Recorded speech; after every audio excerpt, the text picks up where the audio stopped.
ಎಲ್ಲರಿಗೂ ಏಕೆ ಚಾನಲ್ಗೆ ಸ್ವಾಗತ. ಹಿಂದಿನ ಕ್ಲಾಸ್ನಲ್ಲಿ ಬೋಧೋಪಕರಣಗಳ ವರ್ಗೀಕರಣದವರೆಗೆ ನೋಡಿದ್ವಿ. ಮತ್ತೊಂದ್ಸಲ ಬೋಧೋಪಕರಣಗಳ ವರ್ಗೀಕರಣವನ್ನು ನೋಡೋಣ. ಮೊದಲೇದು ಯಾವ್ದಂದ್ರ ಪ್ರಕ್ಷೇಪಣ ತತ್ವ ಆಧರಿಸಿ, ಎರಡನೇದು ಇಂದ್ರಿಯಗಳನ್ನು ಆಧರಿಸಿ, ಮೂರನೇದು ಚಟುವಟಿಕೆ ಆಧರಿಸಿ, ನಾಲ್ಕನೇದು ಅಸ್ತಿತ್ವ ಆಧರಿಸಿ.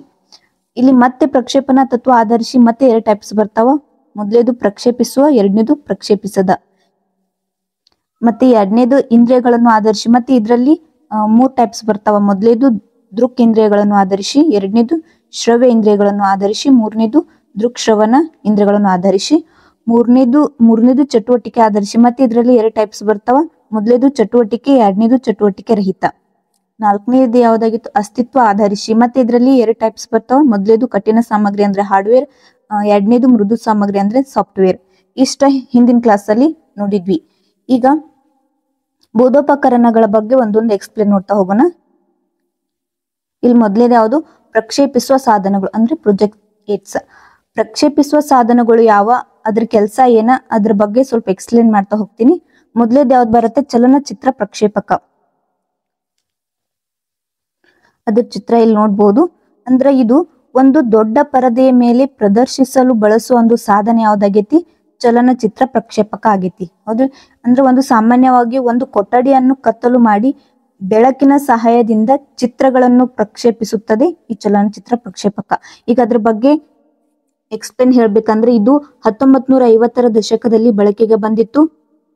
ನಂತರ ಇದು ಪರ್ಸಿಸ್ಟೆನ್ಸ್ ಆಫ್ ವಿಷನ್ ಎಂಬ ತತ್ವವನ್ನು ಆಧರಿಸಿದೆ.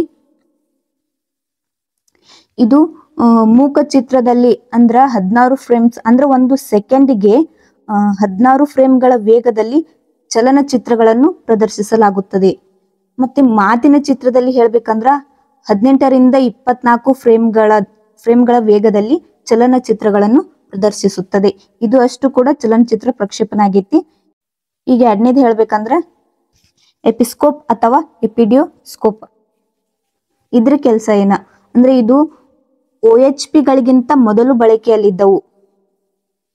ಎಪಿಡಿಯೋಸ್ಕೋಪ್ ಏನಾಗೈತಿ? OHP ಗಳಿಗಿಂತ ಮೊದಲು ಬಳಕೆಯಲ್ಲಿದ್ದವು. ಅಂದ್ರ OHP ಅಂದ್ರ ಓವರ್ ಹೆಡ್ ಪ್ರೊಜೆಕ್ಟ್ ಅಂತ ಹೇಳಿ ಕರೀತು. ಅದಕ್ಕಿಂತ ಮೊದಲು ಯಾವ್ದು ಬಳಕೆಯಲ್ಲಿತ್ತು? ಎಪಿಡಿಯೋಸ್ಕೋಪ್ ಆಗಿತ್ತು.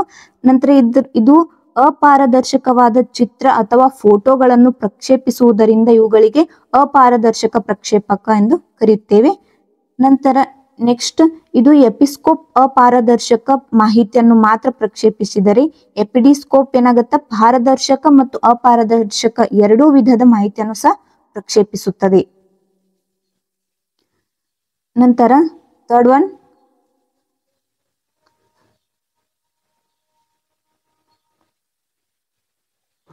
ಒನ್ ಯಾವುದು? Over head project.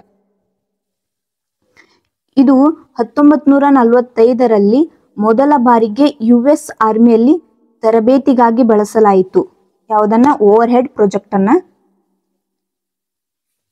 ಇದು ಸ್ಥಿರ ಚಿತ್ರ ವೀಕ್ಷಣೆಗೆ ಸೂಕ್ತವಾಗಿದೆ.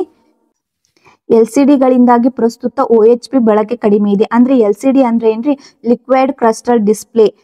ಪ್ರಸ್ತುತ ಇದನ್ನ ಹೆಚ್ಚಾಗಿ ಬಳಸುವುದರಿಂದ OHP ಅಂದ್ರೆ ಓವರ್ ಹೆಡ್ ಪ್ರೊಜೆಕ್ಟ್ ಬಳಕೆಯನ್ನು ಅತಿ ಕಡಿಮೆ ಮಾಡಿದ್ದಾರೆ. ಮತ್ ನೆಕ್ಸ್ಟ್ ಪಾಯಿಂಟ್, ಬೆಳಕಿನ ತತ್ವ ಬಳಸಿ ಪಾರದರ್ಶಿಕೆಗಳಲ್ಲಿನ ಮಾಹಿತಿಯನ್ನು ಪ್ರಕ್ಷೇಪಿಸುತ್ತವೆ. ಅಂದ್ರ ಪಾರದರ್ಶಕ ಹಾಳೆಗಳ ಮೇಲೆ ಬರೆದ ಅಥವಾ ಮುದ್ರಿಸಿದ ಚಿತ್ರಗಳನ್ನು ಪರದೆಯ ಮೇಲೆ ಪ್ರದರ್ಶಿಸುವ ಒಂದು ಸಾಧನ ಯಾವ್ದಾಗೈತೆ ಅಂದ್ರ ಓವರ್ ಹೆಡ್ ಪ್ರೊಜೆಕ್ಟ್ ಆಗೈತೆ ಅಂತ ಹೇಳ್ಬೋದ್ರಿ. ನೆಕ್ಸ್ಟ್ ಫೋರ್ತ್ ಒನ್, ಸುರುಳಿ ಪ್ರಕ್ಷೇಪಕ. ಇದು ಸುರುಳಿ ಪ್ರಕ್ಷೇಪಕ 1950ರ ದಶಕದಲ್ಲಿ ಆವಿಷ್ಕರಿಸಲಾಯಿತು. ಆಪ್ಟೋಮೆಕ್ಯಾನಿಕಲ್ ಎಂಬ ತತ್ವವನ್ನು ಆಧರಿಸಿದೆ. ಇದು ಕೂಡ ಸ್ಥಿರ ಚಿತ್ರ ವೀಕ್ಷಣೆಗೆ ಸೂಕ್ತ ಅಂತ ಹೇಳ್ಬೋದು. Next one, LCD projector. LCD ಅಂದ್ರೆ ಲಿಕ್ವಿಡ್ ಕ್ರಿಸ್ಟಲ್ ಡಿಸ್ಪ್ಲೇ. ಇದು 1971ರಲ್ಲಿ ಮೊದಲ ಬಾರಿಗೆ ಫೆಟರ್ ಜೆ ವಿಲ್ ರವರು ಬ್ರೌನ್ ಬೋವೆರಿ ರಿಸರ್ಚ್ ಸೆಂಟರ್ ನಲ್ಲಿ ಪ್ರದರ್ಶಿಸಲಾಯಿತು. ಇದು OHP ಗಿಂತ LCD ಯನ್ನು ಪ್ರಸ್ತುತ ಹೆಚ್ಚಾಗಿ ಬಳಕೆ ಮಾಡ್ತಾರ. ನಂತರ ನೆಕ್ಸ್ಟ್, ಚಲನಚಿತ್ರ ಅಥವಾ ಅನಿಮೇಷನ್ ವೀಕ್ಷಣೆಗೆ ಸಹ ಇದು ಸೂಕ್ತವಾಗಿದೆ. ಇದು ಉಳಿದ ಎಲ್ಲಾ ಪ್ರಕ್ಷೇಪಗಳಿಗಿಂತ ಉತ್ತಮ ಗುಣಮಟ್ಟವನ್ನು ಹೊಂದಿದೆ ಅಂತ ಹೇಳ್ಬೋದು. ಪ್ರಕ್ಷೇಪಕವನ್ನು ಖರೀದಿಸುವಾಗ ಗಮನಿಸಬೇಕಾದ ಅಂಶಗಳು: ಗಾತ್ರವು ಸಾಧ್ಯವಾದಷ್ಟು ಚಿಕ್ಕದಾಗಿರಲಿ. ನೆಕ್ಸ್ಟ್, ಪ್ರಕ್ಷೇಪಕದಲ್ಲಿ ಬಳಸಿರುವ ಬಲ್ಬನ್ ಲ್ಯಾಮಿನಾಸಿಟಿ ಬಳಕೆಗೆ ಸೂಕ್ತ ಅನುಪಾತದಲ್ಲಿರಲಿ. ಥರ್ಡ್ ಒನ್, ವಿಭಿನ್ನ ಡಿಜಿಟಲ್ ಉಪಕರಣಗಳಿಗೆ ಕನೆಕ್ಟ್ ಮಾಡಬಹುದಾದ ಕನೆಕ್ಟರ್ಸ್ ಗಳನ್ನು ಸಹ ಹೊಂದಿರಲಿ. ಪ್ರಕ್ಷೇಪಕಕ್ಕೆ ಪೂರಕವಾದ ಸ್ಪೀಕರ್ಗಳಂತ ಇನ್ಬಿಲ್ಟ್ ಎಕ್ಸರೀಸ್ ಇದ್ದರೆ ಇನ್ನೂ ಅನುಕೂಲಕರ. ನೆಕ್ಸ್ಟ್ ಲಾಸ್ಟ್ ಒನ್, ಪರಿಸರ ಸ್ನೇಹಿ ಸಾಮಗ್ರಿಯಿಂದ ತಯಾರಿಸಲ್ಪಟ್ಟಿದ್ದು ಆರ್ಥಿಕವಾಗಿ ಕೈಗೆಟುಕುವಂತ ಹಾಗೂ ಹೈ ರೆಸಲ್ಯೂಷನ್ ಹೊಂದಿರುವ ಪ್ರಕ್ಷೇಪಕ ಆಗಿರ್ಬೇಕಂತ ಹೇಳ್ತಾರೆ. ಇವೆಲ್ಲವೂ ಪ್ರಕ್ಷೇಪವನ್ನು ಖರೀದಿಸುವಾಗ ಗಮನದಲ್ಲಿಡಬೇಕಾದ ಅಂಶಗಳಂತ ಹೇಳ್ತೀವಿ. ನೆಕ್ಸ್ಟ್ ಇನ್ಕ ಪ್ರಕ್ಷೇಪಿಸುವ ಸಾಧನಗಳು ನೋಡಿದಿವಿ. ಇನ್ನ ಪ್ರಕ್ಷೇಪಿಸದ ಸಾಧನಗಳನ್ನು ನೋಡೋಣ. ಪ್ರಕ್ಷೇಪಿಸದ ಸಾಧನಗಳು ಅಂದ್ರ ಯಾವುದೇ ಪ್ರತಿಬಿಂಬವನ್ನು ಪ್ರಕ್ಷೇಪಿಸದೆ ನೇರ ವೀಕ್ಷಣೆಗೆ ಲಭ್ಯವಿರುವ ಸಾಧನೆ ಪ್ರಕ್ಷೇಪಿಸದ ಸಾಧನಗಳು. ಇವುಗಳಿಗೆ ದೃಕ್ ಸಾಧನ ಹಾಗೂ ಚಟುವಟಿಕೆ ರಹಿತ ಸಾಧನೆ ಅಂತ ಹೇಳಿ ಕರೀತಾರ. ನೆಕ್ಸ್ಟ್ ಪ್ರಕ್ಷೇಪಿಸದ ಸಾಧನ ವಿಧಗಳನ್ನು ನೋಡೋಣ. Types of non ಪ್ರೊಜೆಕ್ಟೆಡ್ಸ್. ಪ್ರಕ್ಷೇಪಿಸದ ಸಾಧನ ವಿಧಗಳಲ್ಲಿ ಮುಖ್ಯವಾಗಿ 3 ವಿಧಗಳದಾವು. ಮೊದಲೇದು ಆಕೃತಿ ರೂಪದ ಸಾಧನ ಗ್ರಾಫಿಕ್ ಏಡ್, ಎರಡನೇದು ಪ್ರದರ್ಶನ ಫಲಕ ಡಿಸ್ಪ್ಲೇ ಬೋರ್ಡ್, ಮೂರನೇದು 3 ಆಯಾಮಗಳ ಸಾಧನ ಅಂದ್ರೆ 3D ಏಡ್. ಈಗ ಮೊದಲೇದು ಯಾವುದು? ಆಕೃತಿ ರೂಪದ ಸಾಧನ. ಆಕೃತಿ ರೂಪದ ಸಾಧನ ಅಂದ್ರ ವರ್ಣಚಿತ್ರ ಅಥವಾ ರೇಖಾಚಿತ್ರ ರೂಪದ ದೃಕ್ ಸಾಧನವೇ ಆಕೃತಿ ರೂಪದ ಸಾಧನ ಅಂತ ಹೇಳಿ ಕರಿತೀವಿ. ಇಲ್ಲಿ ಆಕೃತಿ ರೂಪದ ಸಾಧನಗಳನ್ನು ನೋಡ್ಬೋದು. ಇಲ್ಲಿ ಆಕೃತಿ ರೂಪದ ಸಾಧನಗಳು ಯಾವ್ದಂದ್ರೆ ಮೊದಲೇದ ಆಲೇಖ ಅಂದ್ರೆ ಗ್ರಾಫ್. 2 ಅಥವಾ ಹೆಚ್ಚು ಚಲಕಗಳ ಸಂಬಂಧವನ್ನು ಸೂಕ್ತ ಅಳತೆಗೆ ತಕ್ಕಂತೆ ಪ್ರತಿನಿಧಿಸುವುದೇ ಆಲೇಖ. ಒಂದು ಸ್ತಂಭ ರೇಖಾಚಿತ್ರ ಅದು ಆಕೃತಿ ರೂಪದ ಸಾಧನವಾಗಿದೆ. ನೆಕ್ಸ್ಟ್ ಚಿತ್ರ ಡೈಗ್ರಾಮ್ ಅಂದ್ರೆ ರೇಖೆಯ ಮೂಲಕ ಪ್ರತಿನಿಧಿಸಲಾದ ಆಕೃತಿ ಚಿತ್ರ. ನೆಕ್ಸ್ಟ್ ಭಿತ್ತಿ ಚಿತ್ರ ಅಂದ್ರ ವಿಭಿನ್ನ ವರ್ಗಗಳಲ್ಲಿ ಆಕರ್ಷಕವಾಗಿ ಪ್ರಕಟಿಸಿದ ಮಾಹಿತಿಗೆನ ಭಿತ್ತಿ ಚಿತ್ರ ಅಂತ ಕರಿತೀವಿ. ನೆಕ್ಸ್ಟ್ ಮತ್ತೆ ನೋಡ್ಬೋದು ನಕ್ಷೆ ಮ್ಯಾಪ್ ಅಂದ್ರೆ ಒಂದು ನಿರ್ದಿಷ್ಟ ಸ್ಥಳ ಅಥವಾ ಪ್ರದೇಶದ ಆಕೃತಿ ರೂಪಕ್ಕೆ ನಕ್ಷೆ ಒಂದು ಸಾಧನ ಆಗೈತಿ. ನಂತರ ವ್ಯಂಗ್ಯ ಚಿತ್ರ ಅಂದ್ರೆ ಕಾರ್ಟೂನ್, ವಿಮರ್ಶಾತ್ಮಕ ಹಾಗೂ ಹಾಸ್ಯಭರಿತವಾಗಿ ಬಿಡಿಸಿದ ಚಿತ್ರಕ್ಕೆ ಏನ್ ಕರಿತೀವಿ? ಕಾರ್ಟೂನ್ ಅಂತ ಹೇಳಿ ಕರಿತೀವಿ. ಇಲ್ಲಿ ನೆಕ್ಸ್ಟ್ ಸರಣಿ ವ್ಯಂಗ್ಯ ಚಿತ್ರ ಅಂದ್ರ ವ್ಯಂಗ್ಯ ಚಿತ್ರದ ಸರಣಿಯ ಮೂಲಕ ಹೇಳುವಂತ ಕಥೆಗೆ ಏನ್ ಕರಿತೀವಿ? ಸರಣಿ ವ್ಯಂಗ್ಯ ಚಿತ್ರ ಅಂತ ಹೇಳಿ ಕರಿತೀವಿ. ಇಲ್ಲಿ ನೆಕ್ಸ್ಟ್ ಮತ್ತೆ ಮಿಂಚುಪಟ್ಟಿ. ಮಿಂಚುಪಟ್ಟಿ ಅಂದ್ರ ಭಾಷಾ ಶಿಕ್ಷಣದಲ್ಲಿ ಕೆಲವು ಕ್ಷಣ ಮಾತ್ರ ಬಿತ್ತರಿಸುವ ವಿಶೇಷ ಸಾಧನೆಗೆ ಏನ್ ಕರಿತೀವಿ? ಮಿಂಚುಪಟ್ಟಿ ಸಾಧನ ಅಂತೀವಿ. ಈಗ ಛಾಯಾಚಿತ್ರ ಫೋಟೋಗ್ರಾಫರ್ ಅಂದ್ರ ಒಂದು ನೈಜ ಸನ್ನಿವೇಶಗಳನ್ನು ಸೆರೆ ಹಿಡಿದಂತ ಸ್ಥಿರ ಚಿತ್ರಕ್ಕೆ ಛಾಯಾಚಿತ್ರ ಅಂತ ಹೇಳಿ ಕರಿತೀವಿ. ಮತ್ ನೆಕ್ಸ್ಟ್ ಒಂದು ಚಿತ್ರಪಟ ಅಂದ್ರ ಪರಿಕಲ್ಪನೆ ಒಂದನ್ನು ನಕ್ಷಾ ರೂಪದಲ್ಲಿ ಪ್ರತಿನಿಧಿಸಿದ ಪಟ್ಟಕ್ಕೆ ಏನಂತೀವಿ? ಚಿತ್ರಪಟ ಅಂತ ಹೇಳಿ ಕರಿತೀವಿ. ಇವೆಲ್ಲವೂ ಏನಾಗ್ಯಾವ ಅಂದ್ರ ಆಕೃತಿ ರೂಪದ ಸಾಧನಗಳಾಗಿವೆ. ಇನ್ನ ಎರಡನೇದು ಯಾವ್ದಂದ್ರ ಪ್ರದರ್ಶನ ಫಲಕ. ಎರಡನೇದು ಪ್ರದರ್ಶನ ಫಲಕ ಅಂದ್ರ ಅಕ್ಷರ ಅಥವಾ ಆಕೃತಿ ಅಥವಾ ಚಿತ್ರ ರೂಪದ ಮಾಹಿತಿಯನ್ನು ಪ್ರದರ್ಶಿಸಲು ಬಳಸುವ ದೃಕ್ ಸಾಧನವೇ ಪ್ರದರ್ಶನ ಫಲಕ ಅಂತ ಹೇಳಿ ಕರಿತೀವಿ. ಪ್ರದರ್ಶನ ಫಲಕದ ಬಗ್ಗೆ ಯಾವ್ಯಾವ ಅಂತ ಹೇಳಿ ನೋಡ್ಬೋದು. ಇಲ್ಲಿ ಬ್ಲಾಕ್ ಬೋರ್ಡ್ ಆಗಿರ್ಬೋದು, ರೋಲ್ ಆಫ್ ಬೋರ್ಡ್ ಆಗಿರ್ಬೋದು, ಫೆಗ್ ಬೋರ್ಡ್, ಹುಕ್ ಮತ್ತು ಲುಫ್ ಬೋರ್ಡ್, ಪ್ಲಾನೆನ್ ಬೋರ್ಡ್, ಮ್ಯಾಗ್ನೆಟಿಕ್ ಬೋರ್ಡ್. ಇವು ಏನಾಗ್ಯಾವು? ಪ್ರದರ್ಶನ ಫಲಕದ ಸಾಧನಗಳಾಗ್ಯಾವ. ನೆಕ್ಸ್ಟ್ ಥರ್ಡ್ ಒನ್ ಯಾವ್ದಂದ್ರ 3 ಆಯಾಮಗಳ ಸಾಧನ 3D ಏಡ್ ಅಂದ್ರ ಉದ್ದ ಅಗಲಗಳೊಂದಿಗೆ ಇನ್ನೊಂದು ಆಯಾಮವನ್ನು ಹೊಂದಿರುವ ಸಾಧನವೇ 3 ಆಯಾಮಗಳ ಸಾಧನ ಅಂತ ಹೇಳಿ ಕರಿತೀವಿ. ಇವುಗಳನ್ನು ದೃಕ್ ಸಾಧನ ಎಂದು ಸಹ ಕರೆಯುತ್ತಾರೆ. ಇವುಗಳಲ್ಲಿ ಹೆಚ್ಚು ನೈಜತೆಯನ್ನು ಹೊಂದಿರುವಂತದ್ದು. ಇಲ್ಲಿ ಮುಖ್ಯವಾಗಿ ಹೇಳ್ಬೇಕಂದ್ರ ಪ್ರಕ್ಷೇಪಿಸುವ ಸಾಧನೆಗಳಲ್ಲಿ 3 ವಿಧಗಳು ನೋಡಿ. ಒಂದು ಆಕೃತಿ ರೂಪದ ಸಾಧನ, ಎರಡನೇದು ಪ್ರದರ್ಶನ ಸಾಧನ, ಮೂರನೇದು 3 ಆಯಾಮಗಳ ಸಾಧನ. ಈ 3 ಸಾಧನಗಳು ದೃಕ್ ಸಾಧನ ಅಂತ ಹೇಳಿ ಕರಿತಾವೆ. ಇವು ಹೆಚ್ಚಾಗಿ ನೈಜತೆಯನ್ನು ಹೊಂದಿರುವಂತದ್ದು. ಈಗ 3 ಆಯಾಮಗಳ ಸಾಧನ 3D ಏಡ್ಸ್ ಅಂದ್ರೆ ಯಾವ ಸಾಧನಗಳಂತ ಹೇಳಿ ನೋಡ್ಬೋದು. ಯಾವ್ದ ಮಾದರಿ ಮಾಡೆಲ್, ನೈಜ ಪರಿಕಲ್ಪನೆಗಳ ಸಂಕ್ಷಿಪ್ತ ರೂಪವೇ ಮಾದರಿ ಅಂತ ಹೇಳ್ತೀವಿ. ನಮೂನೆ ಅಂದ್ರ ನೈಜ ವಸ್ತು ಅಥವಾ ಜೀವಿಗೆ ಅಂತ ಹೇಳ್ತೀವಿ, ನಮೂನೆ ಅಂತ ಹೇಳಿ ಕರಿತೀವಿ. ಈಗ ಡಿಯೋರಾಮ್ ಅಂದ್ರ ನೈಸರ್ಗಿಕ ಸನ್ನಿವೇಶದ ಮಾದರೀಕರಣವನ್ನೇ ಡಿಯೋರಾಮ್ ಅಂತ ಹೇಳಿ ಕರಿತೀವಿ. ಇನ್ನು ಸೂತ್ರದ ಬೊಂಬೆ ಅಂದ್ರೆ ಏನ್ರಿ, ಕೃತಕವಾಗಿ ತಯಾರಿಸಿದ ಬೊಂಬೆಗಳನ್ನ ಏನ್ ಕರಿತೀವಿ, ಸೂತ್ರದ ಬೊಂಬೆಗಳು ಅಂತ ಹೇಳಿ ಕರಿತೀವಿ. ಇವು 3 ಆಯಾಮಗಳ ಸಾಧನಗಳಾಗಿವೆ. ಇನ್ನ ದೃಕ್ ಸಾಧನ ಅಂದ್ರೆ ಏನ? ದೃಕ್ ಸಾಧನ ಅಂದ್ರ ದೃಶ್ಯ ಅಥವಾ ಕಣ್ಣಿನ ಮೂಲಕ ಕಲಿಕೆಗೆ ಸಹಾಯ ಮಾಡುವ ಸಾಧನಗಳಿಗೆ ಏನ್ ಕರಿತೀವಿ, ದೃಕ್ ಸಾಧನಗಳು ಅಂತ ಹೇಳಿ ಕರಿತೀವಿ. ಇಲ್ಲಿ ಉದಾಹರಣೆ ನೋಡ್ಬೇಕು, ಪ್ರಕ್ಷೇಪಿಸುವ ಸಾಧನಗಳು, ಚಿತ್ರಪಟಗಳು ಮುಂತಾದವು ಸೆನೆಗೆವು ದೃಕ್ ಸಾಧನೆಗೆ ಉದಾಹರಣೆಗಳಾಗ್ಯಾವೆ. ಹಾಗೆ ನೆಕ್ಸ್ಟ್ ಶ್ರವಣ ಸಾಧನ ಅಂದ್ರೆ ಏನ? ಶ್ರವಣ ಸಾಧನ ಅಂದ್ರ ಶ್ರವ್ಯ ಅಥವಾ ಕಿವಿಯ ಮೂಲಕ ಕಲಿಕೆಗೆ ಸಹಾಯ ಮಾಡುವ ಸಾಧನಗಳು ಏನ್ ಕರಿತೀವಿ, ಶ್ರವಣ ಸಾಧನಗಳು ಅಂತ ಹೇಳಿ ಕರಿತೀವಿ. ದೃಕ್ ಸಾಧನ ಅಂದ್ರೆ ಏನ್ರಿ, ಕಣ್ಣಿನ ಮೂಲಕ ಕಲಿಕೆಗೆ ಸಹಾಯ ಮಾಡುವ ಸಾಧನಗಳು ದೃಕ್ ಸಾಧನ. ಶ್ರವಣ ಸಾಧನ ಅಂದ್ರ ಕಿವಿಯ ಮೂಲಕ ಕಲಿಕೆಗೆ ಸಹಾಯ ಮಾಡುವ ಸಾಧನಗಳಿಗೆ ಶ್ರವಣ ಸಾಧನ ಅಂತ ಹೇಳಿ ಕರಿತೀವಿ. ಇಲ್ಲಿ ಶ್ರವಣ ಸಾಧನಗಳನ್ನು ನೋಡ್ಬೋದು. ಆಡಿಯೋ ಐಡ್ ಯಾವ್ಯಾವ ಅಂದ್ರ ಮೊದಲೇದು radio, tape record, public address system. Radio ಅಂದ್ರ ಕಾಮನ್ ಆಗಿ ಎಲ್ಲರಿಗೂ ಗೊತ್ತೈತ್ರಿ. ರೇಡಿಯೋ ಅಂದ್ರೆ ತರಂಗಗಳ ಮೂಲಕ ಧ್ವನಿ ವರ್ಗಾವಣೆ ಮಾಡುವ ಸಾಧನೆಗೆ ಕರಿತೀವಿ, ರೇಡಿಯೋ ಅಂತ ಹೇಳಿ ಕರಿತೀವಿ. ಮತ್ತೆ ಟೇಪ್ ರೆಕಾರ್ಡ್ ಅಂದ್ರ ಕಾಂತೀಯ ಸುರುಳಿಯಲ್ಲಿ ಸಂಗ್ರಹಿತ ಮಾಹಿತಿ ಬಿತ್ತರಿಸುವ ಅಂದ್ರೆ ಪ್ರಸಾರ ಮಾಡುವಂತ ಸಾಧನೆಗೆ ಏನ್ ಕರಿತೀವಿ, ಟೇಪ್ ರೆಕಾರ್ಡ್ ಅಂತ ಹೇಳಿ ಕರಿತೀವಿ. Next one public address system ಅಂದ್ರ ಸಾರ್ವಜನಿಕವಾಗಿ ಬೃಹತ್ ಸಮುದಾಯಕ್ಕೆ ಧ್ವನಿ ರೂಪದ ದತ್ತಾಂಶ ಬಿತ್ತರಿಸುವ ಅಂದ್ರೆ ಪ್ರಸಾರ ಮಾಡುವಂತ ಸಾಧನಕ್ಕೆ ಏನ್ ಕರಿತೀವಿ. ಈಗ ದೃಕ್ ಶ್ರವಣ ಸಾಧನ ಏನೆಂಬುದನ್ನು ನೋಡೋಣ. ದೃಕ್ ಶ್ರವಣ ಸಾಧನ ಅಂದ್ರ ದೃಶ್ಯ ಹಾಗೂ ಶ್ರವ್ಯ ಎರಡು ಮಾಧ್ಯಮಗಳ ಮೂಲಕ ಕಲಿಕೆಗೆ ಸಹಾಯ ಮಾಡುವ ಸಾಧನವೇ ದೃಕ್ ಶ್ರವಣ ಸಾಧನ ಅಂತ ಹೇಳಿ ಕರಿತೀವಿ. ಅಂದ್ರೆ ಇಲ್ಲಿ ಉದಾಹರಣೆಗಳ ಮೂಲಕ ನೋಡ್ಬೋದು. ಇಲ್ಲಿ ದೃಕ್ ಶ್ರವಣ ಸಾಧನಗಳು ಯಾವ ಅಂದ್ರ ಒಂದು ದೂರದರ್ಶನ ಮತ್ತು ಗಣಕಯಂತ್ರ, ಕಂಪ್ಯೂಟರ್, ದೂರದರ್ಶನ, ಟೆಲಿವಿಷನ್. ಇದನ್ನು ಸಂಶೋಧಿಸಿದವರು ಜಾನ್ ಲೋಗಿ ಬರ್ಡ್ ಅವರು. ಇದು 1925ರಲ್ಲಿ ಜಾರಿಗೆ ಬಂದಿತ್ತು. ಇದನ್ನು 1925ರಲ್ಲಿ ಆವಿಷ್ಕರಿಸಲಾಯಿತು. ನೆಕ್ಸ್ಟ್ ಇದು ದೃಕ್ ಯಾಂತ್ರಿಕ ಹಾಗೂ ವಿದ್ಯುನ್ಮಾನ ತತ್ವವನ್ನು ಬಳಸುವಂತದ್ದು. ಹಾಗೆ ಬರ್ಡ್ ಅವರು ವಿಶ್ವದ ಪ್ರಥಮ ವಿಡಿಯೋ ರೆಕಾರ್ಡಿಂಗ್ ವ್ಯವಸ್ಥೆಯನ್ನು ಫೋನೋವಿಷನ್ ಅನ್ನು ಕಂಡುಹಿಡಿದರು. ಬರ್ಡ್ ಅವರು ಜಗತ್ತಿನ ಮೊದಲ ವಿಡಿಯೋ ರೆಕಾರ್ಡಿಂಗ್ ವ್ಯವಸ್ಥೆಯನ್ನು ಫೋನೋವಿಷನ್ ಅಲ್ಲಿ ಕಂಡುಹಿಡಿತಾರ. ನೆಕ್ಸ್ಟ್ ಈ ದೂರದರ್ಶನ ಎಂಬುದು ವಿಡಿಯೋ ಆಗಿರ್ಬೋದು, ಅನಿಮೇಷನ್, ಫೀಚರ್ ಫಿಲ್ಮ್ಗಳನ್ನು ವೀಕ್ಷಿಸಲು ಇದು ಸಹಾಯಕವಾಗಿದೆ. ನಂತರ ಇಲ್ಲಿ ಗಣಕಯಂತ್ರದ ಬಗ್ಗೆ ನೋಡ್ಬೋದು, ಅಂದ್ರೆ ಕಂಪ್ಯೂಟರ್. ಇದನ್ನು ಸಂಶೋಧಿಸಿದವರು ಚಾರ್ಲ್ಸ್ ಬೆಬೇಜ್. ಇದನ್ನು 1837ರಲ್ಲಿ ಆವಿಷ್ಕರಿಸಲಾಯಿತು. ಇದು ವಿದ್ಯುನ್ಮಾನ ಮಾಧ್ಯಮದ ಮೂಲಕ ದತ್ತಾಂಶ ಸಂಸ್ಕರಿಸುವ ಯಂತ್ರ ಆಗೈತಿ. ನೆಕ್ಸ್ಟ್ ಇದು 1631ರಲ್ಲಿ ದ ಯಂಗ್ ಮ್ಯಾನ್ಸ್ ಗ್ಲೀನಿಂಗ್ಸ್ ಅಂದ್ರೆ ದ ಯಂಗ್ ಮ್ಯಾನ್ಸ್ ಗ್ಲೀನಿಂಗ್ಸ್ ಎಂಬ ಆಂಗ್ಲ ಪತ್ರಿಕೆಯಲ್ಲಿ ಮೊದಲ ಬಾರಿಗೆ ಕಂಪ್ಯೂಟರ್ ಪದವನ್ನು ಬಳಸಲಾಯಿತು. ನಂತರ ಇದು ಫೋಟೋ ಆಗಿರ್ಬೋದು, ವಿಡಿಯೋ ಆಗಿರ್ಬೋದು, ಇಂಟರ್ನೆಟ್ ಮತ್ತು ಮಲ್ಟಿಮೀಡಿಯಾಗಳಿಗೆ ಸಹ ಹೆಚ್ಚಾಗಿ ಸೂಕ್ತ ಆಗೈತಿ ಕಂಪ್ಯೂಟರ್. ಇದು ದೃಕ್ ಶ್ರವಣ ಸಾಧನಗಳಂತ ಹೇಳ್ಬೋದು. ಇನ್ ನೆಕ್ಸ್ಟ್ ಒನ್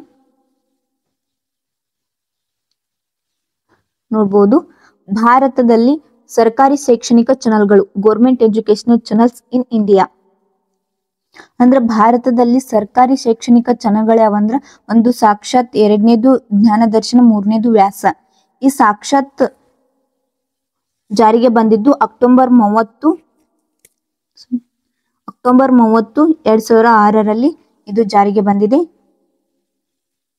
ಇದನ್ನು ಪ್ರಾರಂಭಿಸಿದವರು ಡಾಕ್ಟರ್ ಎಪಿಜೆ ಅಬ್ದುಲ್ ಕಲಾಂ.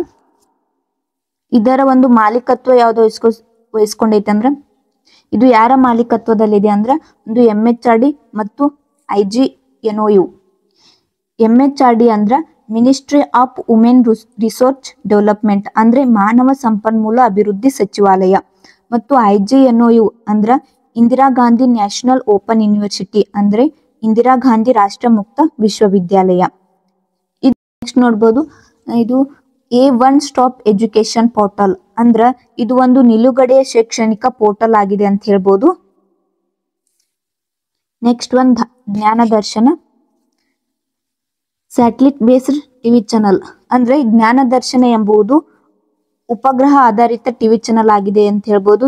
ಇದು ಜಾರಿಗೆ ಬಂದದ್ದು ಜನವರಿ 26, 2000 ಇದು ಯಾರ ಮಾಲೀಕತ್ವದಲ್ಲಿ ಐತೆ ಅಂದ್ರ IGNOU ಅಂದ್ರೆ Indira Gandhi national open university.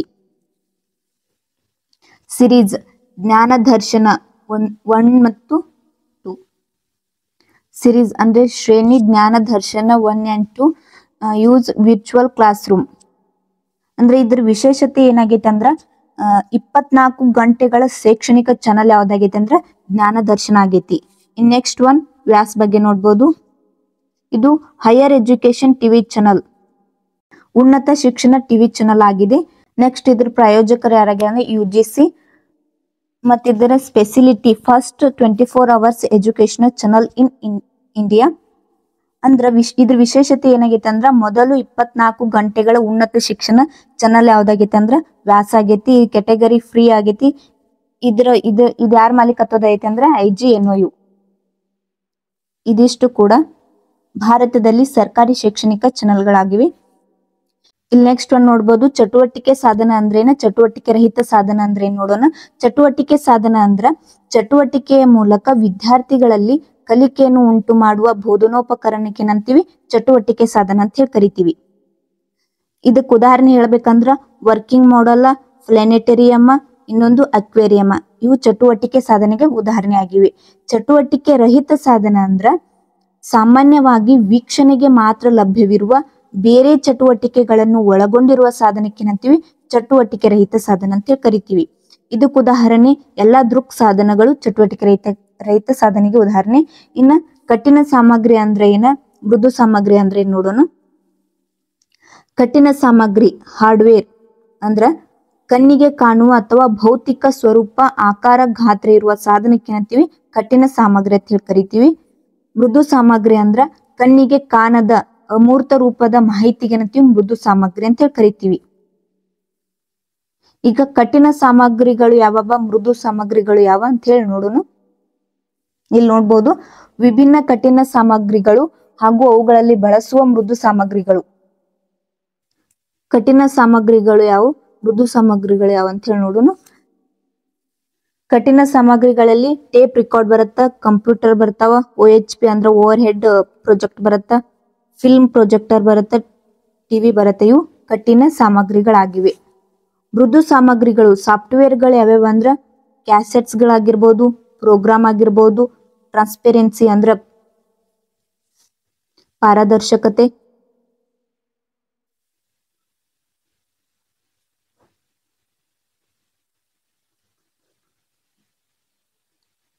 Next films ಆಗಿರ್ಬೋದು, ನೆಕ್ಸ್ಟ್ ಪ್ರೋಗ್ರಾಮ್ಸ್ ಅಥವಾ ಸಿಗ್ನಲ್ಸ್. ಇವೆಲ್ಲವೂ ಕಠಿಣ ಸಾಮಗ್ರಿ ಮತ್ತು ಮೃದು ಸಾಮಗ್ರಿಗಳಾಗಿವೆ.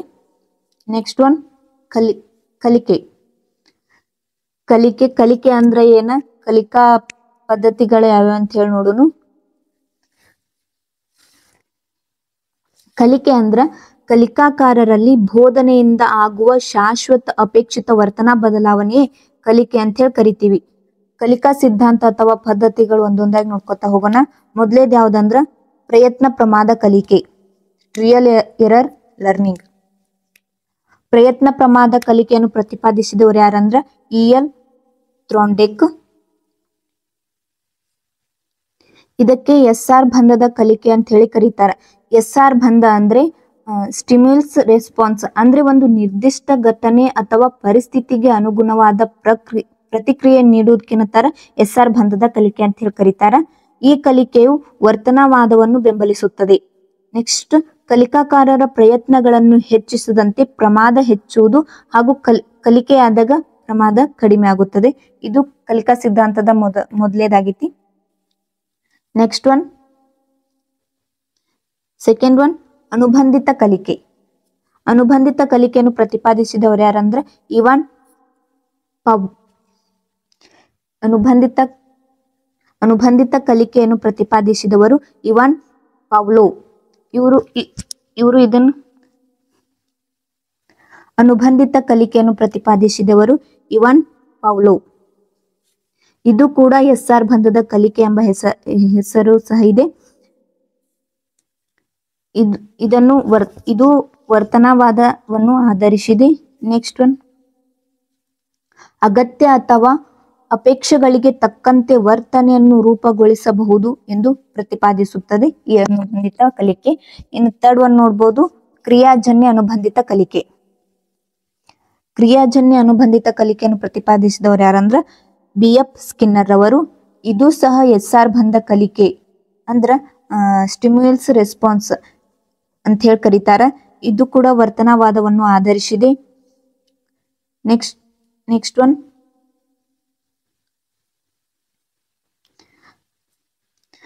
ಒನ್, ಪರಿಣಾಮ ನಿಯಮ ಆಧರಿಸಿ ವರ್ತನೆಯನ್ನು ರೂಪುಗೊಳಿಸುವುದು ಕ್ರಿಯಾಜನ್ಯ ಅನುಬಂಧಿತ ಕಲಿಕೆಯಾಗಿದೆ. ನಂತರ ಪುನರ್ಬಲನ ಕಲಿಕಾ ಸಿದ್ಧಾಂತದ ಇನ್ನೊಂದು ಹೆಸರೇ ಕ್ರಿಯಾಜನ್ಯ ಅನುಬಂಧಿತ ಕಲಿಕೆ ಅಂತ ಹೇಳ್ಬೋದು. ನೆಕ್ಸ್ಟ್ ಫೋರ್ತ್ ಒನ್, ಸಾಮಾಜಿಕ ಕಲಿಕೆ. ಈ ಸಾಮಾಜಿಕ ಕಲಿಕೆಯನ್ನು ಪ್ರತಿಪಾದಿಸಿದವರು ಯಾರಂದ್ರ ಆಲ್ಬರ್ಟ್ ಬಂಡೂರ್ ಅವರು. ಇದು ಸಾಮಾಜಿಕ ಪರಸ್ಪರ ವರ್ತನೆಯಿಂದ ಮಾನವರಲ್ಲಿ ಕಲಿಕೆ ಆಗುವುದು ಎಂದು ಪ್ರತಿಪಾದಿಸುತ್ತದೆ. ಯಾವುದು ಈ ಸಾಮಾಜಿಕ ಕಲಿಕೆ ಎಂಬುದು. ನೆಕ್ಸ್ಟ್ ಫಿಫ್ತ್ ಒನ್ ಅಂದ್ರೆ ಸಂಶೋಧನಾ ಕಲಿಕೆ, ಡಿಸ್ಕವರಿ ಲರ್ನಿಂಗ್. ಇದನ್ನು ಪ್ರತಿಪಾದಿಸಿದವರು ಯಾರಂದ್ರ ಜೆರೋಮ್ ಬ್ರೂನೆಟ್ ಅವರು ಇದನ್ನು ಪ್ರತಿಪಾದಿಸಿದ್ದಾರೆ. ಇದು ರಚನಾವಾದವನ್ನು ಆಧರಿಸಿದೆ. ಇದು ಕಲಿಕಾಕಾರರು ಸ್ವಯಂ ಆಸಕ್ತಿ ಮೂಲಕ ಸಂಶೋಧನಾತ್ಮಕವಾಗಿ ಕಲಿಯಲು ಪ್ರೇರೇಪಿಸುವುದು ಸಂಶೋಧನಾ ಕಲಿಕೆಯಾಗಿದೆ. ನೆಕ್ಸ್ಟ್ ಸಿಕ್ಸ್ತ್ ಒನ್, ಅರ್ಥಪೂರ್ಣ ಶಾಬ್ದಿಕ ಕಲಿಕೆ. ಇದನ್ನು ಪ್ರತಿಪಾದಿಸಿದವರು ಡೇವಿಡ್ ಫಿ ಅಸುಬೆಲ್ ರವರು. ಇದು ಅಡ್ವಾನ್ಸ್ ಆರ್ಗನೈಸರ್ ಎಂಬ ಮಾಡೆಲ್ನ ಮೂಲಕ ಬೋಧನೆ ಆಗಲಿ ಎಂದು ಪ್ರತಿಪಾದಿಸಿದರು. ನಂತರ ಇದು ಕಲಿಕಾಕಾರರಿಗೆ ಕಲಿಯಬೇಕಾದ ವಿಷಯದ ಪೂರ್ವ ನೀಲನಕ್ಷೆ ನೀಡಬೇಕೆಂದು ತಿಳಿಸುವುದು. ಅಂದ್ರೆ ಕಲಿಕಾಕಾರರಿಗೆ ಒಂದು ವಿಷಯದ ಬಗ್ಗೆ ಆಳವಾಗಿ ಅಂದ್ರೆ ಅದರ ಹಿನ್ನೆಲೆ ಬಗ್ಗೆ ಅಧ್ಯಯನ ಮಾಡಬೇಕೆಂದು ಯಾವ್ದು ಹೇಳ್ತೈತೆ ಅಂದ್ರೆ ಅರ್ಥಪೂರ್ಣ ಶಾಬ್ದಿಕ ಕಲಿಕೆ ಹೇಳುವಂಥದ್ದು. ನೆಕ್ಸ್ಟ್ ಸೆವೆಂತ್ ಒನ್, ಗೆಸ್ಟಾಲ್ಟ್ ಕಲಿಕೆ.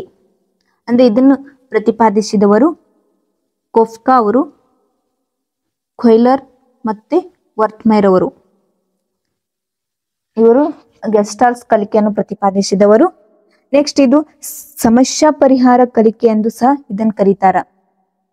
ಗೆಸ್ಟಾಲ್ಟ್ ಕಲಿಕೆಗೆ ಇನ್ನೊಂದು ಹೆಸರೇನ ಸಮಸ್ಯಾ ಪರಿಹಾರ ಕಲಿಕೆ. ನೆಕ್ಸ್ಟ್ ಇದು ಕಲಿಕೆಯು ಇಡಿಯಿಂದ ಬಿಡಿ ಅಥವಾ ಬಿಡಿಯಿಂದ ಇಡಿಯಾಗಿ ಸಾಗಿಸುವುದು ಎಂದು ಹೇಳುತ್ತದೆ.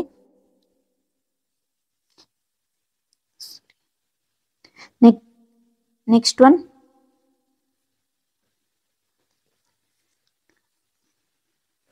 ಪದ ಸೋಪಾನ ಕಲಿಕೆ. ಇದನ್ನು ಪ್ರತಿಪಾದಿಸಿದವರು ರಾಬರ್ಟ್ ಗಗ್ನೆ ಅವರು. ಇದನ್ನು ಪ್ರತಿಪಾದಿಸಿದವರು. ಪದ ಸೋಪಾನ ಕಲಿಕೆಗೆ ಇನ್ನೊಂದು ಹೆಸರೇ ಸರಪಳಿ ಕಲಿಕೆ ಅಂತ ಹೇಳಿ ಕರೀತಾರ. ಇದು ವಿಭಿನ್ನ ರೀತಿಯ ಕಲಿಕೆಗಳು ಲಭ್ಯವಿದ್ದು ಅವು ಅನುಕ್ರಮವಾಗಿ ಸಾಗಬೇಕು ಎಂದು ಪ್ರತಿಪಾದಿಸುವುದು. ನೆಕ್ಸ್ಟ್ ಕ್ರಮಾನುಗತ ಕಲಿಕೆ.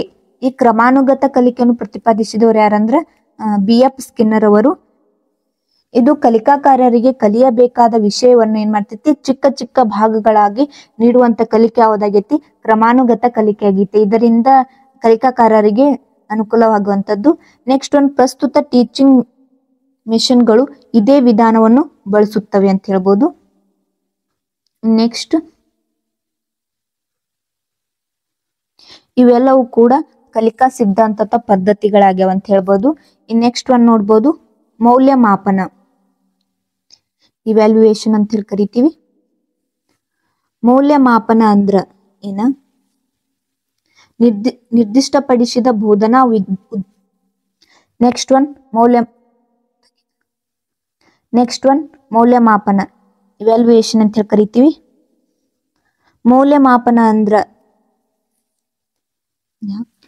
ನೆಕ್ಸ್ಟ್ ಒನ್ ಮೌಲ್ಯಮಾಪನ, ಇವ್ಯಾಲ್ಯೂಯೇಷನ್ ಅಂತ ಹೇಳಿ ಕರಿತೀವಿ. ಇಲ್ಲಿ ಗ್ರಾನ್ಲ್ಯಾಂಡ್ ಅಂಡ್ ಲೀನ್ ಅವರು ಮೌಲ್ಯಮಾಪನದ ಬಗ್ಗೆ ತಮ್ಮದೇ ವ್ಯಾಖ್ಯಾನವನ್ನು ನೀಡಿದ್ದಾರೆ.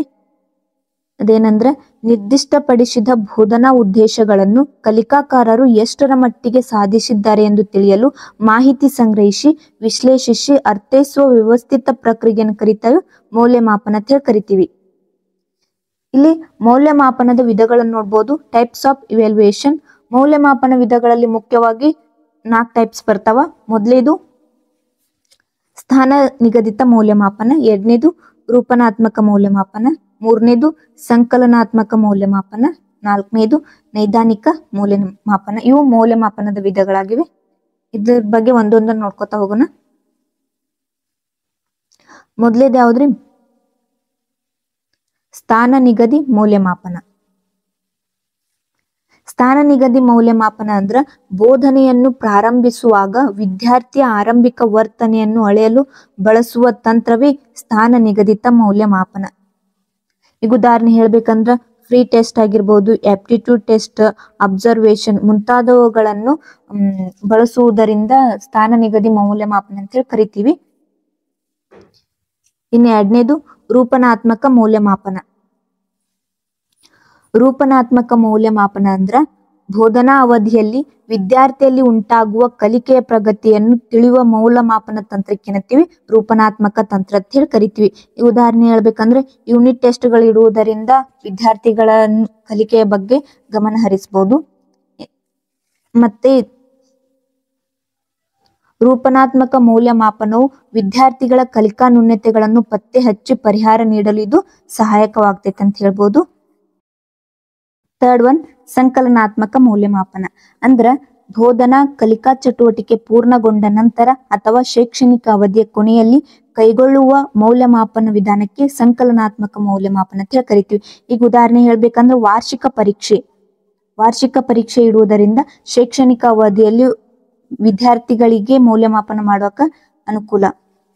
ಅಂದ್ರ ಕಲಿಕಾಕಾರರ ಸಾಧನೆಯನ್ನು ಗುರುತಿಸಿ ಶ್ರೇಣಿಗಳನ್ನು ನೀಡಲು ಸಂಕಲನಾತ್ಮಕ ಮೌಲ್ಯಮಾಪನ ಸಹಾಯಕವಾಗಿದೆ ಅಂತ ಹೇಳ್ಬೋದು. ಈ ಲಾಸ್ಟ್ ಒನ್ ನೈದಾನಿಕ ಮೌಲ್ಯಮಾಪನ ಅಂದ್ರ ರೂಪನಾತ್ಮಕ ಅವಧಿಯ ಮೌಲ್ಯಮಾಪನ ಆಧರಿಸಿ ಕೈಗೊಂಡ ಸುಧಾರಣಾ ಕ್ರಮಗಳಿಂದ ಪರಿಹರಿಸಲಾಗದ ಕಲಿಕಾ ತೊಂದರೆಗಳನ್ನು ಪರಿಹರಿಸಲು ಬಳಸುವ ವಿಧಾನಕ್ಕೆ ಏನಂತೀವಿ? ನೈದಾನಿಕ ಮೌಲ್ಯಮಾಪನ ಅಂತ ಹೇಳಿ ಕರಿತೀವಿ. ಉದಾಹರಣೆ ನೈದಾನಿಕ ಪರೀಕ್ಷೆ ಆಗಿರ್ಬೋದು ಅಥವಾ ವೀಕ್ಷಣಾ ತಂತ್ರ, ಇವು ನೈದಾನಿಕ ಮೌಲ್ಯಮಾಪನಕ್ಕೆ ಉದಾಹರಣೆ ಆಗಿವೆ. ನೆಕ್ಸ್ಟ್ ಒನ್ ಮೌಲ್ಯಮಾಪನಕ್ಕೆ ಬೇಕಾಗುವ ಸಾಧನ ಮತ್ತು ತಂತ್ರಗಳು ಅಂದ್ರೆ tools and techniques used in evaluation. ಅಂದ್ರೆ ಮೌಲ್ಯಮಾಪನದಲ್ಲಿ ಮುಖ್ಯವಾಗಿ 4 ಸಾಧನಗಳು ಬರ್ತಾವ. ಮೊದಲೇದು ಲಿಖಿತ ಅಂದ್ರೆ ರೈಟನ್, ಮೌಖಿಕ ಓರಲ್, ಕಾರ್ಯನಿರ್ವಹಣೆ ಪರ್ಫಾರ್ಮೆನ್ಸ್, ನಾಲ್ಕನೇದು ಅವಲೋಕನ ಅಬ್ಸರ್ವೇಷನ್. ಇವು ಮೌಲ್ಯಮಾಪನದ 4 ಸಾಧನಗಳಂತ ಹೇಳ್ಬೋದು. ಮತ್ತೆ ಲಿಖಿತದಲ್ಲಿ ಮತ್ತೆ ಮುಖ್ಯವಾಗಿ 4 ಬರ್ತಾವ. ಫಸ್ಟ್ ಒನ್ ಪ್ರಬಂಧ ಮಾದರಿ, ಸೆಕೆಂಡ್ ಒನ್ ಕಿರು ಉತ್ತರ, ಥರ್ಡ್ ಒನ್ ವಸ್ತುನಿಷ್ಠ, ಫೋರ್ತ್ ಒನ್ ಸನ್ನಿವೇಶ ಆಧರಿಸಿ. ಇವು ಲಿಖಿತ ಸಾಧನಗಳಾಗಿವೆ. ಇನ್ ನೆಕ್ಸ್ಟ್ ವಸ್ತುನಿಷ್ಠ ಸಾಧನದಲ್ಲಿ ಮತ್ತೆ 5 ಟೈಪ್ಸ್ ಬರ್ತಾವ.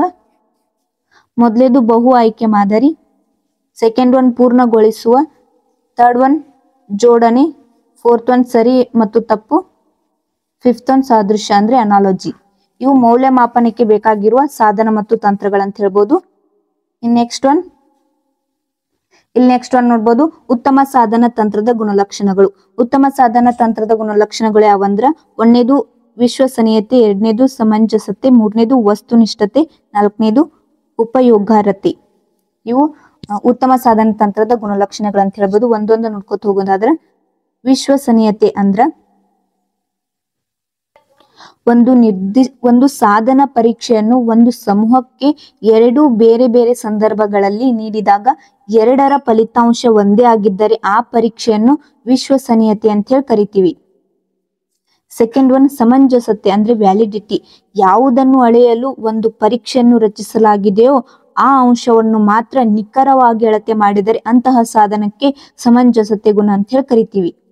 ಥರ್ಡ್ ಒನ್ ವಸ್ತುನಿಷ್ಠತೆ ಅಬ್ಜೆಕ್ಟಿವಿಟಿ ಅಂದ್ರೆ ಒಂದು ಉತ್ತರ ಪತ್ರಿಕೆಯನ್ನು ಯಾವುದೇ ಮೌಲ್ಯಮಾಪಕರು ಪರಿಶೀಲಿಸಿದರೂ ಕೊಡುವ ಅಂಕಗಳು ಪರಸ್ಪರ ಸಮವಾಗಿದ್ದರೆ ಅಂತಹ ಪರೀಕ್ಷೆ ವಸ್ತುನಿಷ್ಠ ಗುಣ ಹೊಂದಿದೆ ಅಂತ ಹೇಳ್ಬೋದು. ಇನ್ ಫೋರ್ತ್ ಒನ್ ಉಪಯೋಗಾರ್ಹತೆ ಅಂದ್ರೆ ಅಪ್ಲಿಕೇಬಿಲಿಟಿ. ಅಂದ್ರ ಉಪಯೋಗಾರ್ಹತೆ ಪರೀಕ್ಷೆ ನಿರ್ವಹಣೆ, ಅಂಕ ನೀಡುವಿಕೆ ಮತ್ತು ಮಿತವ್ಯಯತೆಯಂತಹ ಪ್ರಾಯೋಗಿಕ ಅಂಶಗಳಿಗೆ ಸಂಬಂಧಿಸಿದೆ ಉಪಯೋಗಾರ್ಹತೆ ಅಂತ ಹೇಳ್ಬೋದು. ಇವು ಉತ್ತಮ ಸಾಧನ ತಂತ್ರದ ಪ್ರಮುಖ 4 ಗುಣಲಕ್ಷಣಗಳಾಗಿವೆ. Next one NCERT. NCERT ವಿಷಯ ಪಠ್ಯಕ್ರಮ ಯಾವ ರೀತಿ ಒಳಗೊಂಡಂತೆ ಅಂತ ಹೇಳಿ ನೋಡ್ಬೋದು. NCERT ಅಂದ್ರ national council of education research and training ಅಂತ ಹೇಳಿ ಕರಿತೀವಿ. ಈ ಟೈಪ್ ಗೌರ್ಮೆಂಟ್ ಆರ್ಗನೈಸೇಷನ್. ಇದು ಜಾರಿಗೆ ಬಂದದ್ದು 1961ರಲ್ಲಿ. ಇದರ ಪ್ರಧಾನ ಕಚೇರಿ ನ್ಯೂ ದೆಹಲಿ. ಇದರ ವೆಬ್ಸೈಟ್ ಇಲ್ಲಿ ನೋಡಬಹುದು. ನೆಕ್ಸ್ಟ್ ಅಬ್ಜೆಕ್ಟಿವ್ ಅಂದ್ರೆ to assist and advise central and state governments on academy matters related to school education. Objective ಅಂದ್ರೆ ಈಗ NCERT ಪಠ್ಯಕ್ರಮ ಕುರಿತು ನೋಡಬಹುದು. NCERTಯು CBSE ಪಠ್ಯಕ್ರಮಕ್ಕೆ ತಕ್ಕಂತೆ 1ರಿಂದ 12ನೇ ತರಗತಿಯವರೆಗೆ ಎಲ್ಲ ವಿಷಯಗಳ ಪಠ್ಯಕ್ರಮಗಳನ್ನು ಪಬ್ಲಿಷ್ ಮಾಡುವಂಥದ್ದು NCERT. ನೆಕ್ಸ್ಟ್ ರಾಷ್ಟ್ರ ಮಟ್ಟದಲ್ಲಿ 10ನೇ ತರಗತಿ ವಿದ್ಯಾರ್ಥಿಗಳು ಏನ್ ಮಾಡ್ತೈತಿ NTSC ಪರೀಕ್ಷೆಗಳು ನಡೆಸುತ್ತದೆ. ರಾಷ್ಟ್ರ ಮಟ್ಟದಲ್ಲಿ 10ನೇ ತರಗತಿ ವಿದ್ಯಾರ್ಥಿಗಳಿಗೆ ಯಾವ ಪರೀಕ್ಷೆ ನಡೆಸುತ್ತೆ ಅಂದ್ರೆ NTSC ಪರೀಕ್ಷೆ ನಡೆಸುತ್ತದೆ. ನೆಕ್ಸ್ಟ್ NCF ಅಂದ್ರೆ ನ್ಯಾಷನಲ್ ಕರಿಕ್ಯುಲಮ್ ಫ್ರೇಮ್ವರ್ಕ್ ಅನ್ನು ಜಾರಿಗೊಳಿಸುವ ಜವಾಬ್ದಾರಿ ಯಾವ್ದು ಹೊಂದಿದೆ ಅಂದ್ರೆ NCERT ಹೊಂದಿದೆ. ನೆಕ್ಸ್ಟ್ ಒನ್ ನೋಡೋದಾದ್ರೆ CBSE central board of secondary education. ಇದು ಗೌರ್ಮೆಂಟ್ ಬೋರ್ಡ್ ಆಫ್ ಎಜುಕೇಶನ್ ಆಗಿದೆ. ಇದು ಜಾರಿಗೆ ಬಂದದ್ದು ನವೆಂಬರ್ 3, 1902ರಲ್ಲಿ ಜಾರಿಗೆ ಬಂದಿದೆ. ಇದರ ಪ್ರಧಾನ ಕಚೇರಿ ನ್ಯೂ ದೆಹಲಿ. ಇದರ ವೆಬ್ಸೈಟ್ ಇಲ್ಲಿ ನೋಡಬಹುದು. ಫಸ್ಟ್ ಒನ್ ನೋಡೋದಾದ್ರ ಇದು 1921ರಲ್ಲಿ ಭಾರತದ ಮೊದಲ board of high school and intermediate education ಉತ್ತರ ಪ್ರದೇಶದಲ್ಲಿ ಸ್ಥಾಪನೆ ಆಯಿತು. ಈ CBSE ಉತ್ತರ ಪ್ರದೇಶದಲ್ಲಿ ಸ್ಥಾಪನೆ ಆಯಿತು. ನೆಕ್ಸ್ಟ್ ಒನ್ 1929ರಲ್ಲಿ ಈ ಬೋರ್ಡ್ ನ ವ್ಯಾಪ್ತಿಗೆ ಅಜ್ಮೀರ್, ಮಿರ್ವಾರ್, ಸೆಂಟ್ರಲ್ ಇಂಡಿಯಾ ಮತ್ತು ಗ್ವಾಲಿಯೋರ್ ಅನ್ನು ಸೇರಿಸಲಾಯಿತು. ನೆಕ್ಸ್ಟ್ 1952ರಲ್ಲಿ CBSE ಅನ್ನು ಮರುನಾಮಕರಣ ಮಾಡಲಾಯಿತು. ಎಷ್ಟರಾಗ 1952ರಾಗ ಈ CBSE ಅನ್ನು ಮರುನಾಮಕರಣ ಮಾಡಲಾಯಿತು. ನೆಕ್ಸ್ಟ್ CBSEಯು ಕೇಂದ್ರೀಯ ವಿದ್ಯಾಲಯ, ಜವಾಹರ್ ನವೋದಯ ವಿದ್ಯಾಲಯ ಹಾಗೂ ಖಾಸಗಿ ಶಾಲೆಗಳಿಗೆ ಅಪ್ಲಿಕೇಶನ್ ಅನ್ನು ಕೊಡುವಂಥದ್ದು. ನೆಕ್ಸ್ಟ್ CBSEಯು 10 ಮತ್ತು 12ನೇ ತರಗತಿಗಳಿಗೆ AISSE all India senior school certificate exam ಪರೀಕ್ಷೆ ನಡೆಸುವುದು ಈ CBSE. ನೆಕ್ಸ್ಟ್ CBSEಯು ಪ್ರತಿ ವರ್ಷ AIEE ಹಾಗೂ AIPMT ಪರೀಕ್ಷೆಗಳನ್ನು ಈ CBSE ನಡೆಸುತ್ತದೆ. CBSE ಪ್ರಮುಖ ಅಂಶಗಳು ಎಷ್ಟನ್ನು ನೋಡಬಹುದು. ನೆಕ್ಸ್ಟ್